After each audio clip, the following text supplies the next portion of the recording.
Le Deutéronome, chapitre 31. Moïse adressa encore ces paroles à tout Israël. Aujourd'hui, leur dit-il, je suis âgé de 120 ans, je ne pourrai plus sortir et entrer, et l'Éternel m'a dit, tu ne passeras pas ce Jourdain. L'Éternel ton Dieu marchera lui-même devant toi, il détruira ces nations devant toi, et tu t'en rendras maître. Josué marchera aussi devant toi, comme l'Éternel l'a dit. L'Éternel traitera ces nations comme il a traité Sihon et Og, rois des Amoréens, qu'il a détruits avec leur pays. L'Éternel vous les livrera, et vous agirez à leur égard selon tous les ordres que je vous ai donnés. Fortifiez-vous et ayez du courage. Ne craignez point, ne soyez point effrayés devant eux, car l'Éternel ton Dieu marchera lui-même avec toi, et ne te délaissera point, ne t'abandonnera point. Moïse appela Josué et lui dit en présence de tout Israël, « Fortifie-toi et prends courage, car tu entreras avec ce peuple dans le pays que l'Éternel a juré à leur père de leur donner, et c'est toi qui les en mettras en possession.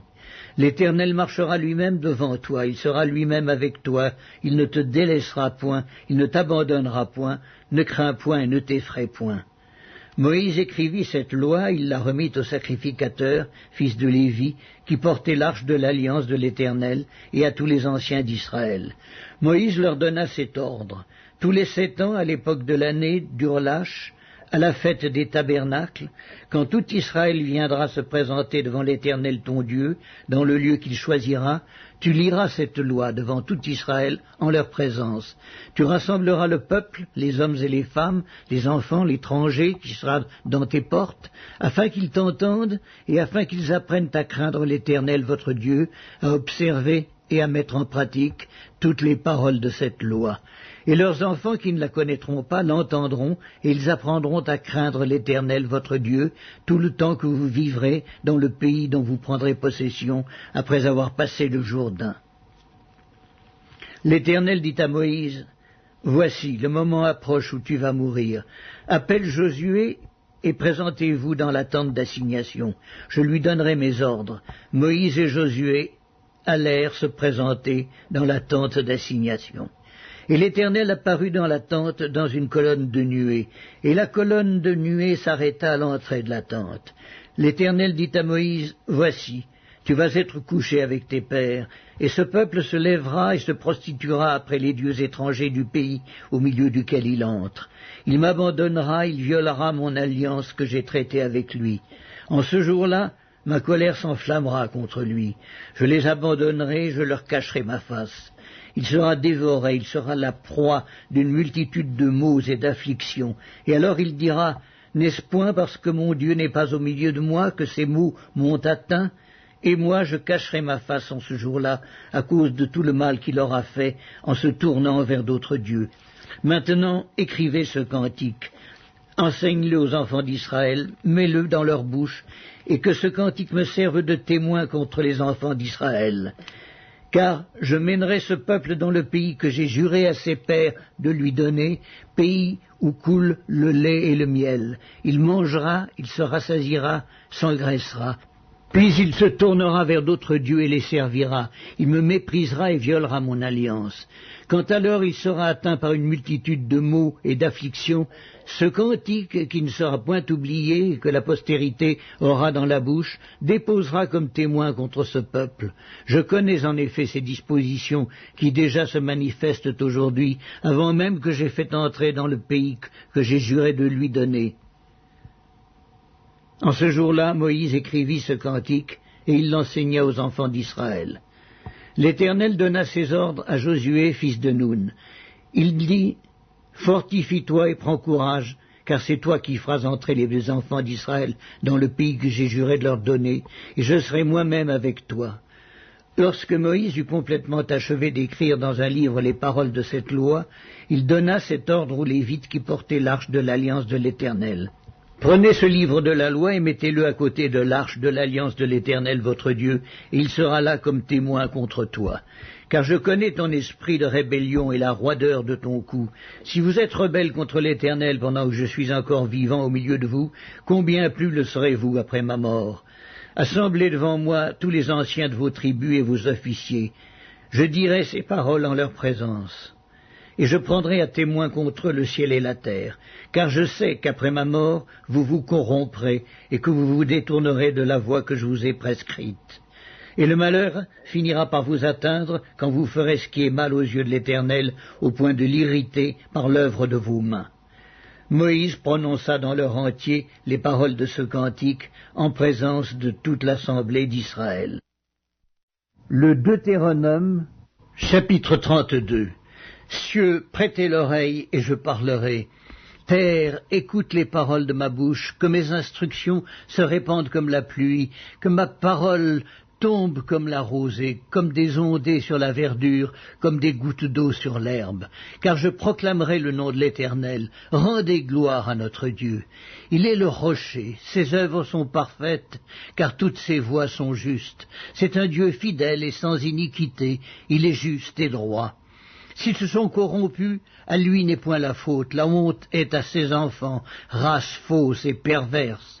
Est-ce l'Éternel que vous en rendrez responsable, peuple insensé, dépourvu de sagesse? N'est-il pas ton Père, ton Créateur? N'est-ce pas lui qui t'a formé, qui t'a affermi? Rappelle à ton souvenir les anciens jours, passe en revue les années, génération par génération, interroge ton Père et il te l'apprendra. Tes vieillards, ils te le diront, quand le Très-Haut donna un héritage aux nations, quand il sépara les enfants des hommes, il fixa les limites des peuples d'après le nombre des enfants d'Israël. Car la portion de l'Éternel, c'est son peuple, Jacob est la part de son héritage. Il l'a trouvé dans une contrée déserte, dans une solitude aux effroyables hurlements. Il l'a entouré, il en a pris soin, il l'a gardé comme la prunelle de son œil, pareil à l'aigle qui éveille sa couvée, voltige sur ses petits, déploie ses ailes, les prend, les porte sur ses plumes. L'Éternel seul a conduit son peuple, et il n'y avait avec lui aucun dieu étranger. Il l'a fait monter sur les hauteurs du pays, et Israël a mangé les fruits des champs. Il lui a fait sucer le miel du rocher, l'huile qui sort du rocher le plus dur, la crème des vaches et le lait des brebis, avec la graisse des agneaux, des béliers, de basans et des boucs, avec la fleur du froment. Et tu as bu le sang du raisin, le vin. Israël est devenu gras et il a regimbé. Tu es devenu gras, épais et replé. Et il a abandonné Dieu, son Créateur, il a méprisé le rocher de son salut. Ils ont excité sa jalousie par des dieux étrangers. Ils l'ont irrité par des abominations. Ils ont sacrifié à des idoles qui ne sont pas dieux, à des dieux qu'ils ne connaissaient point, nouveaux, venus depuis peu, et que vos pères n'avaient pas craint. Tu as abandonné le rocher qui t'a fait naître, et tu as oublié le Dieu qui t'a engendré. L'Éternel l'a vu et il a été irrité, indigné contre ses fils et ses filles. Il a dit, je leur cacherai ma face, je verrai quelle sera leur fin, car c'est une race perverse, ce sont des enfants infidèles. Ils ont excité ma jalousie par ce qui n'est point Dieu, ils m'ont irrité par leurs vaines idoles. Et moi j'exciterai leur jalousie par ce qui n'est point un peuple, je les irriterai par une nation insensée. Car le feu de ma colère s'est allumé et il brûlera jusqu'au fond du séjour des morts. Il dévorera la terre et ses produits. Il embrasera les fondements des montagnes. J'accumulerai sur eux les maux. J'épuiserai mes traits contre eux. Ils seront desséchés par la faim, consumés par la fièvre et par des maladies violentes. J'enverrai parmi eux la dent des bêtes féroces et le venin des serpents. Au dehors, on périra par l'épée et au dedans par d'effrayantes calamités. Il en sera du jeune homme comme de la jeune fille, de l'enfant à la mamelle comme du vieillard. Je voudrais dire, je les emporterai d'un souffle, je ferai disparaître leur mémoire d'entre les hommes. Mais je crains les insultes de l'ennemi, je crains que leurs adversaires ne se méprennent et qu'ils ne disent « Notre main a été puissante, et ce n'est pas l'Éternel qui a fait toutes ces choses. » C'est une nation qui a perdu le bon sens, et il n'y a point en eux d'intelligence. S'ils étaient sages, voici ce qu'ils comprendraient, et ils penseraient à ce qui leur arrivera. Comment un seul en poursuivrait-il 1000, et deux en mettraient-ils 10 000 en fuite, si leur rocher ne les avait vendus, si l'Éternel ne les avait livrés?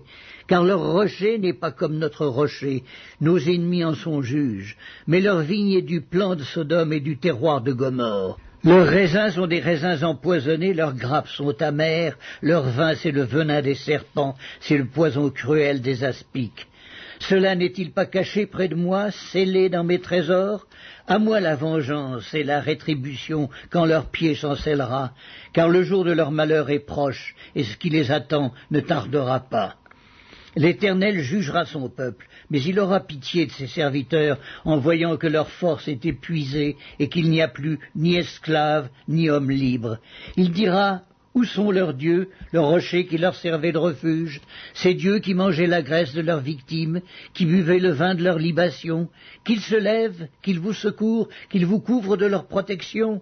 Sachez donc que c'est moi qui suis Dieu, et qu'il n'y a point de Dieu près de moi.